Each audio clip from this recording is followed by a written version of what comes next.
Olá, tudo bem? O FIB Cidadania traz em nossos estúdios pela primeira vez, e eu já comunico na abertura do programa que com certeza será a primeira de muitas, o Dr. Guilherme Prado Costa, médico urologista, que vai abordar um dos assuntos que mais chama a atenção, um dos que mais cresce, que é a questão do câncer de próstata. Afinal de contas, estamos no Novembro Azul. Doutor, obrigado por receber nosso convite. Obrigado. Eu já falei na abertura que é a primeira de muitas, porque nós não podemos fugir de um assunto tão sério, Sim. tão importante. Afinal de contas, nós temos também uma palestra futuramente para divulgar. E, diante disso, eu já começo agradecendo e perguntando, é grave mesmo essa questão do risco do câncer de próstata no homem? É de suma importância a conscientização do câncer de próstata, porque é o tumor mais comum no homem, tirando os tumores de pele não melanoma. Portanto, é uma patologia de muita incidência, uma grande incidência, portanto, os homens têm que ficar de olho aberto e conscientização para poder procurar um urologista e perder o preconceito que tanto assombra aí a população masculina. É aquela coisa, né? Ainda tem aquela muito grande, não vou no médico porque o exame não me agrada, não é o exame para homem. Tem Olha, isso? infelizmente ainda isso acontece. Muitos pacientes procuram o hospital, o nosso consultório, e às vezes quando chegam já está tarde. Ou seja, foi aquele preconceito, aquele medo de ir no urologista em decorrência do toque retal, que é de suma importância, e às vezes chega com 60, 60 e poucos anos, tem uma vida inteira ainda para poder aproveitar e para poder desfrutar de toda a vida que acabou construindo, e tem uma doença já localmente avançada ou mesmo uma doença disseminada com impossibilidade de cura. Aí chega com 60 anos, morre com 65. Isso quando chega? É, mais ou menos isso. Então, tem que procurar o urologista a partir dos 45 anos ou 50 anos, e a partir disso, todo ano com toque retal mais PSA é de suma importância. Bom, toque retal todo mundo conhece, né? Mas o que é o PSA? Para linguagem nossa, porque eu mesmo ainda não estou na idade, tá? Já deixo claro. Sim. Mas o que é o PSA? O PSA é uma enzima, ele é produzido pela próstata, exclusivamente pela próstata. E ele age na dissolução do ejaculado. Depois que tem ejaculação, ele dissolve o ejaculado para que o espermatozoide consiga se livrar do ejaculado e fecundar. Em condições normais... É uma enzima. É uma enzima. Em condições normais, ele está em baixas concentrações da corrente sanguínea. Em algumas outras situações, ele acaba subindo. Por exemplo, uma prostatite sobe PSA. Um simples toque retal, se colher depois, pode subir um pouco do PSA. E câncer de próstata também sobe PSA. Então, comprovou que existe uma sequela, uma fissura, qualquer outra coisa, o PSA vai aumentar. O PSA acaba subindo. Só que no câncer, ele acaba subindo continuamente, diferente das patologias benignas, que acabam tendo um pico, muitas vezes, por exemplo, prostatite, e depois cai.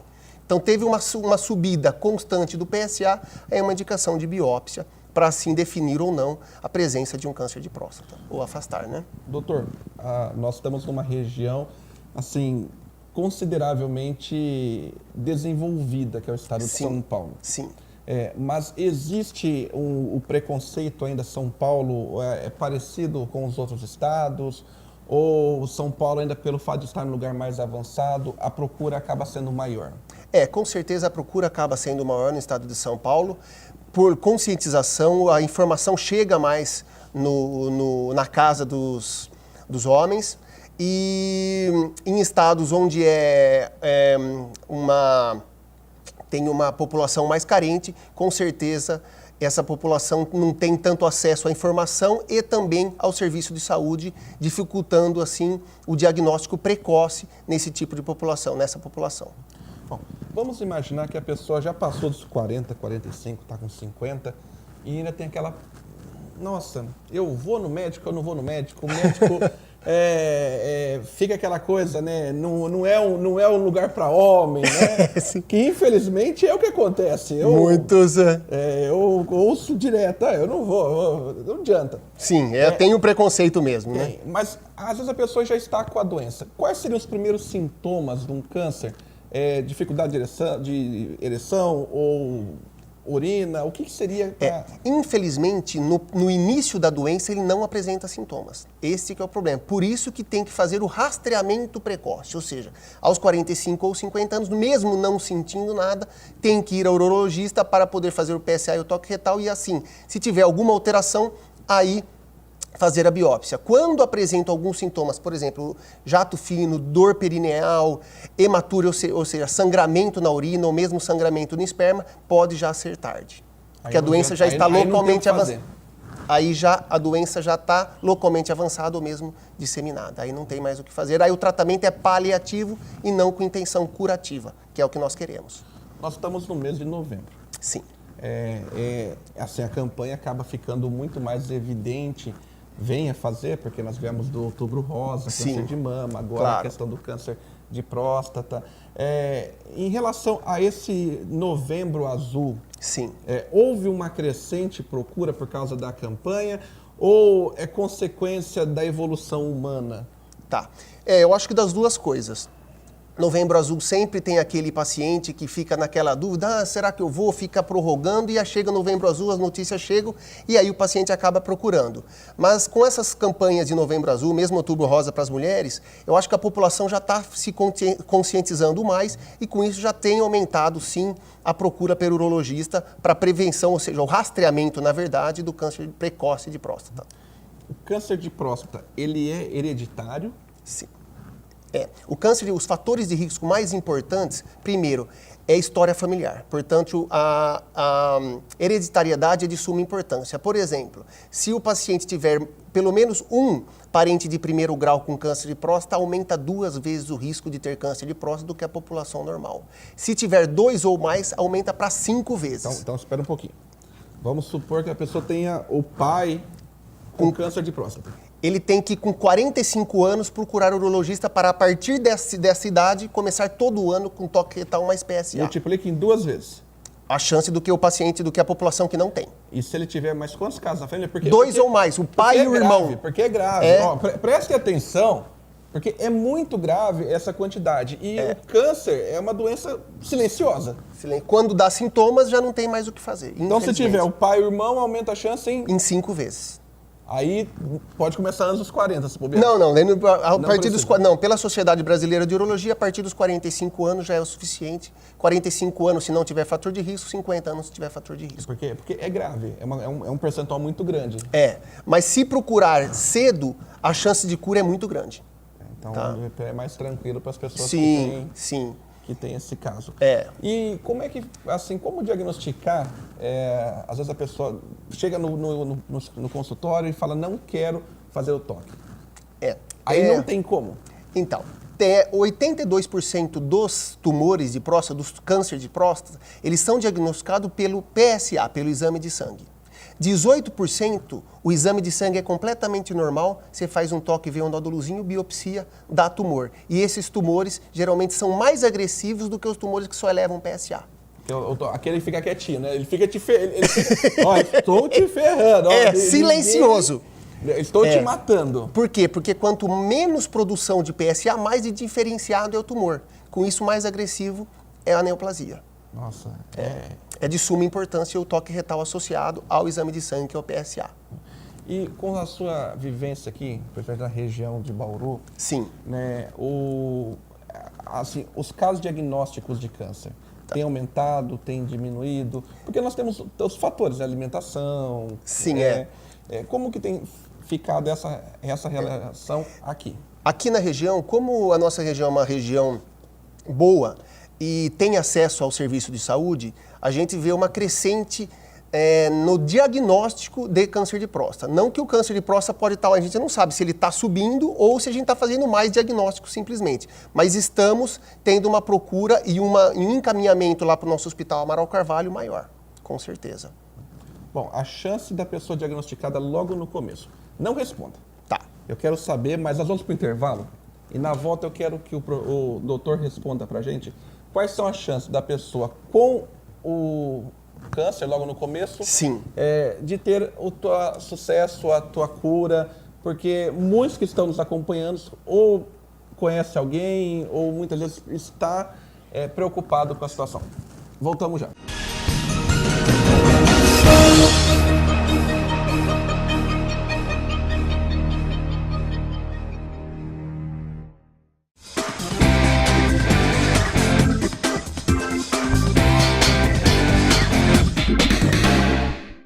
Fala galera, eu sou a Nath Graciano e esse é mais um FIB Dicas. Biologia mais medicina, biomedicina. Não é tão simples quanto parece, tá? Mas é complexa e fascinante. Vamos conhecer? O mercado de trabalho para o formado em biomedicina está em expansão. Gente, são pelo menos 35 áreas autorizadas pelo Conselho Federal de Biomedicina. E as áreas mais procuradas são pesquisa acadêmica, laboratórios de análises clínicas, imagenologia e estética. Professora, a biomedicina tem muito a ver com exames médicos, né? Sim, a principal atuação do profissional biomédico são a realização de todos os exames. Aqueles exames que o seu médico costuma pedir, exame de sangue, tomografia, ressonância magnética, fazem parte da rotina laboratorial do biomédico. São 35 áreas, amplamente em expansão. As principais são laboratório de análises clínicas, a imaginologia e a estética, e ao final do curso ele escolhe qual ele vai optar para seguir a sua carreira profissional. Gente, vocês estão vendo que a área de saúde na FIB é muito forte e a infraestrutura para pesquisa é demais. Os estágios são realizados na própria FIB, gente, nota máxima no MEC. E os professores são pesquisadores renomados. E é isso, você estuda com profissionais que atuam na biomedicina e isso faz a diferença. Os laboratórios de biomedicina aqui da FIB, a gente tem um diferencial de estar tendo um contato maior com análises clínicas, ter um contato maior com a microscopia, anatomia, a gente poder fazer a nossa rotina ali e se preparar para o mercado de trabalho. Em relação aos professores da biomedicina, a dedicação deles, eu diria que é 24 horas, porque eles dão toda uma assistência, não só no horário de aula, mas fora da aula, orientação. Se você precisar do atendimento dentro do laboratório, eles estão ali prontos para atender. Professores da FIB. Competência. Biomedicina. E esse foi mais um FIB Dicas. Eu adoro esse programa, viu, gente? Se você quer saber mais informações do curso, você já sabe que você vai entrar lá no nosso site ou deixar o seu comentário aqui. Beleza? Tchau, tchau.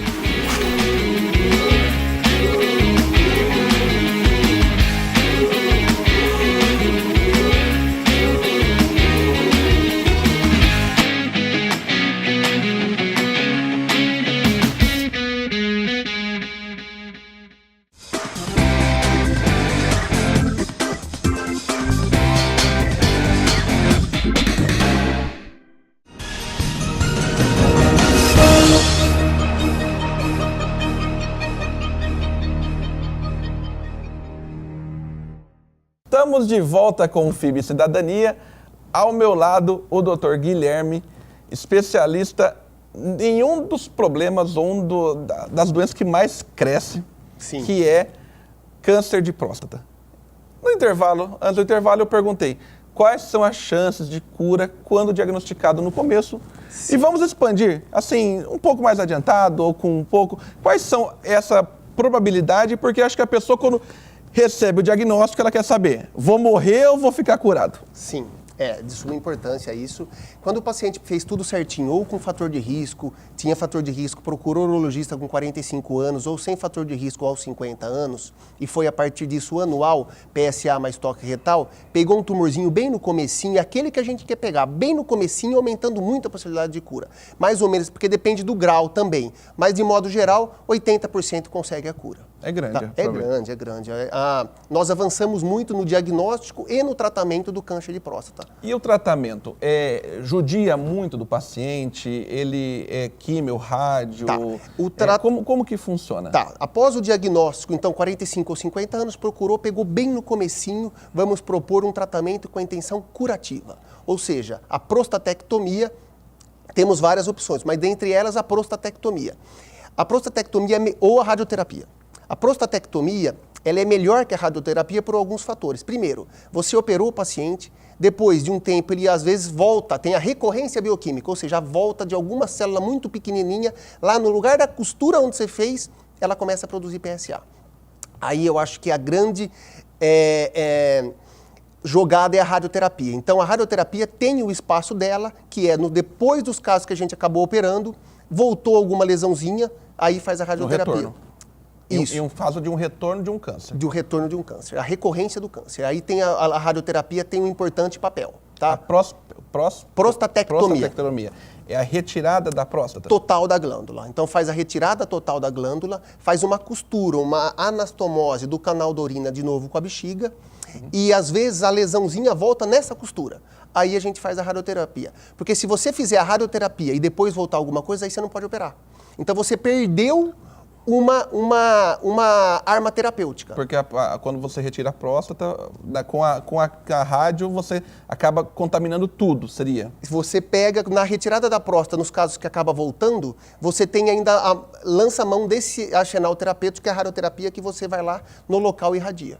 E quanto tempo demora, no caso, vamos supor, do tratamento por radioterapia? Tá. É exclusivo com radioterapia, você disse? Sem operar. Vamos ver com a operação, Tá. sem operação? Então o paciente chegou, vamos ver uma dinâmica. O paciente chegou, fez o diagnóstico, operou, depois de 2, 3 anos começa a subir o PSA dele. Aí você vai lá e faz a radioterapia e zera o PSA de novo. Tá? Aí não tem problema. Aí a chance de cura aumenta muito. Mas mais de 80% só com a cirurgia vai estar curado. E existe acompanhamento psicológico, há necessidade? Porque o Amaral Carvalho é referência nesse sentido, né? Sim, sim. Os homens acabam tendo a necessidade de procurar, porque dentro daquela questão, né? Vou ficar impotente, Isso, né? O princípio, depois quando você vai para um tratamento oncológico, o principal objetivo é a cura. Então, sucesso oncológico, a cura do câncer. Segundo objetivo é diminuir as complicações do tratamento. Uma é a incontinência urinária, tá? E a segunda é a impotência. A incontinência urinária, ela é de suma importância, por quê? Porque diminui muito a qualidade de vida do paciente. Então, hoje, em média, com a cirurgia, após um ano, porque demora, às vezes, 1 ano para recuperar, consegue 95% de continência. Ou seja, dos pacientes operados, somente 5% vão perder urina, tá? Então, isso é importante. O segundo ponto é a impotência. A impotência tem algumas variáveis, como idade do paciente, quanto mais idoso, a maior a chance de já ser impotente previamente à cirurgia.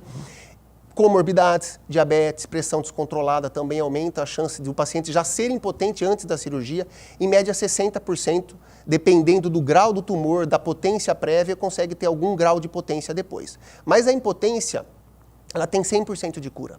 Por quê? Se você depois operou, ficou continente, perfeito. Ficou impotente, tem remédio por boca, pode fazer uma injeçãozinha e ter relação depois. E mesmo se não se adequar com a injeção ou não gostou do remédio, pode pôr uma prótese, fica 100% satisfeito e curado. Então não tem aquele bicho, né? Aquele monstro que assusta. Acho que todo homem fica preocupado, né? Com certeza, com razão. A masculinidade em si. Vai falar, deixei de ser homem.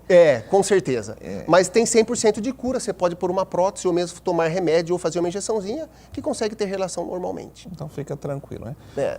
Doutor, nós temos também uma parceria.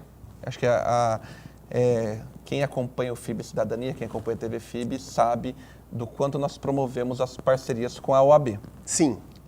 E o doutor Guilherme estará participando de uma palestra. Sim.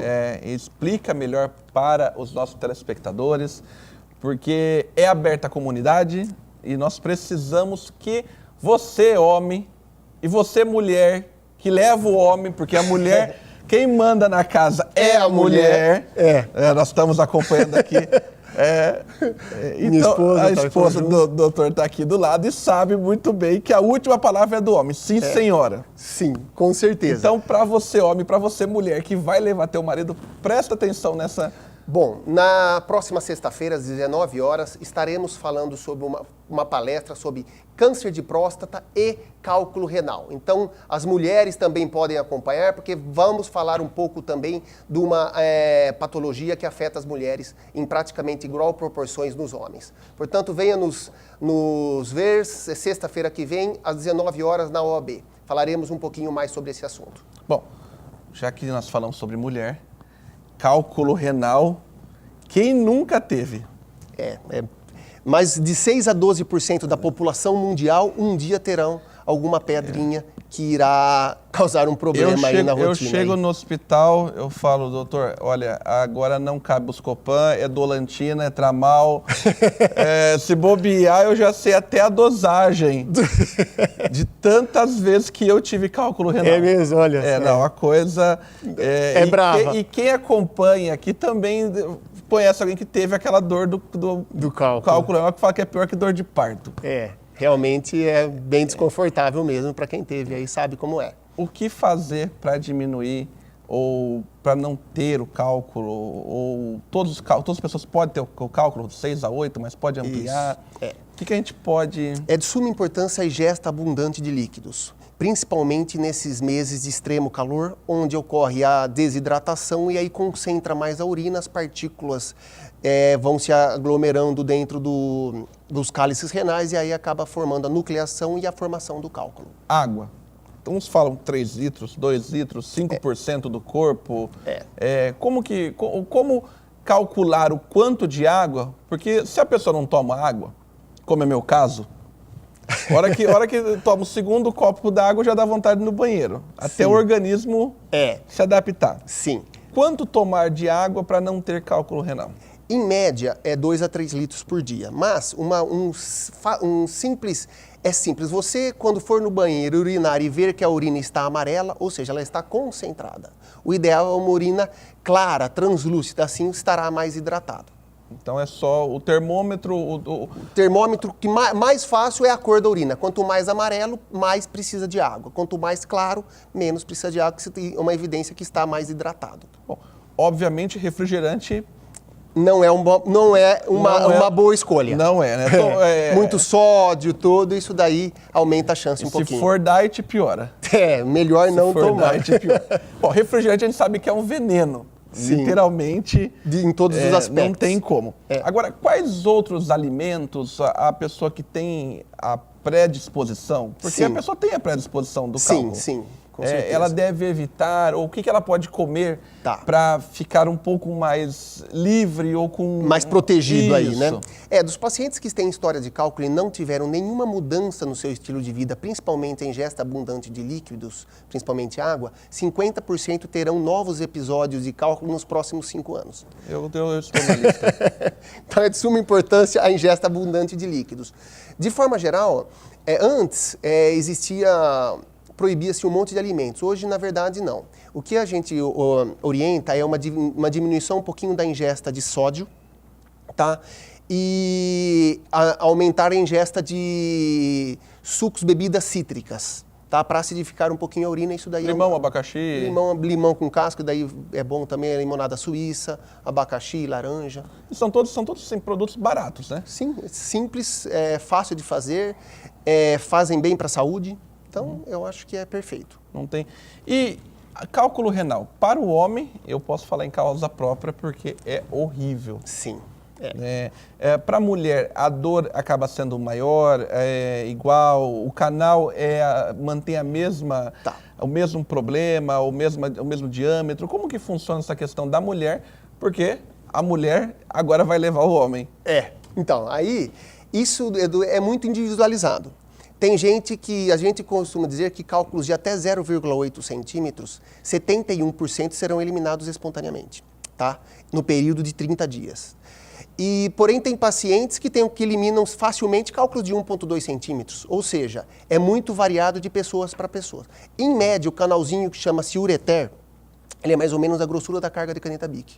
Então é bem fininho, qualquer cálculozinho ali acaba gerando uma obstrução, isso gera uma obstrução, gera dilatação e aí gera cólica, né? E dependendo do cálculo, né, ele ainda corta a ureter, machuca, não tem essa questão. Isso, ele pode, a mucosa do ureter é como se fosse a nossa mucosa da boca. Bateu a boca, incha, gera um edema. Ureter é a mesma coisa, a presença de um cálculo pode gerar um edema e assim, cálculos pequenos, até de 0,3, 0,2 centímetros, pode ter uma dificuldade para serem eliminados espontaneamente. Todo cálculo possui como se fosse uma estrela com pontas, ou existe o cálculo que parece um grão de feijão, mas como que vai funcionar? Na verdade, a forma do cálculo é muito variada, de pessoas para pessoas. Ou, às vezes, mesmo dentro de um tipo de cálculo. 80% dos cálculos são formados tem algum componente de cálcio. São cálculos que são visualizados no raio-x. 20% não são visualizados no raio-x, ou seja, são cálculos por exemplo, de ácido úrico. De ácido úrico é o único cálculo, se for 100% de ácido úrico, consegue ser dissolvido com remédio. Os outros cálculos que têm um componente de cálcio, é impossibilitado. Até porque o cálcio é a base da pedra. Isso. É a base literalmente uma pedra no rim. Pedra. É literalmente uma pedra no rim. A pessoa tem uma pedra no rim. Esse é o fato. Não tem como fugir.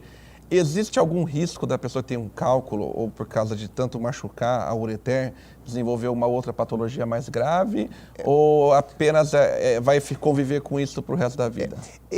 Essa condição de, por exemplo, uma estenose de ureter, o cálculo passa tanto ou mesmo múltiplas manipulações, às vezes o cálculo ureter do paciente não é um ureter favorável à eliminação espontânea de cálculos. Então o paciente às vezes chega no consultório com uma cólica importante, com cálculo de 0,7 centímetros. Eu viro e pergunto, você já teve isso antes? Ele fala, doutor, já tive e eliminei todas espontaneamente. Perfeito, muito possivelmente irá eliminá-los. Não, tive uma vez, tive que fazer ureteroscopia, ou seja, teve que entrar pelo canal para tirar. Essas múltiplas manipulações podem gerar uma cicatriz no ureter e assim predispor a uma estenose, um fechamento do mesmo ou algo parecido. E se fechar? Aí tem procedimentos cirúrgicos para abri-los, né? Reimplante ureteral, corta esse segmento, liga de novo na bexiga. Segue o mesmo padrão como se fosse do intestino. Segue o mesmo padrão. Corta, cola, corta, emenda. Deixa um duplo J, que é o cateterzinho, né? Após o procedimento, sempre a gente acaba deixando, para evitar geralmente essas complicações. Impressionante. Bom, você que ligou a televisão agora, ou que está carregando a nossa página do Facebook, deu uma adiantada, eu estou com o Dr. Guilherme, especialista em urologia e uro-oncologia, urolitíase e cirurgias minimamente invasivas. E o doutor estava falando da importância do homem com 40, 50 anos fazer o exame de toque, que a maioria não gosta, que a maioria fica com medo, fica com preconceito, mas é importante, senão vai acontecer o que, doutor?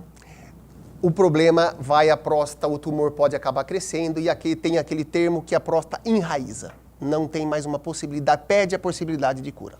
E se der isso daí, óbito. Infelizmente é o que acontece. Doutor, eu gostaria que o senhor fizesse as considerações finais. Infelizmente nosso tempo está chegando ao fim, mas eu falei no começo e reitero, a TV FIB vai chamar novamente porque é um tema que não podemos deixar esquecer. Ou seja, Novembro Azul serve para conscientizar um pouco mais ainda a população masculina, para procurar o seu urologista e assim, rotineiramente, uma vez por ano, aos 45 anos ou 50 anos, toque retal e PSA todos os anos. Bom, toque retal, PSA, água de suma importância, evitando assim a chance de cálculo renal. Bom, e para você, que é sempre sinônimo de prestígio, atualização, continue com a gente mandando críticas, sugestões para tvfib@fibbauru.br. Até a próxima.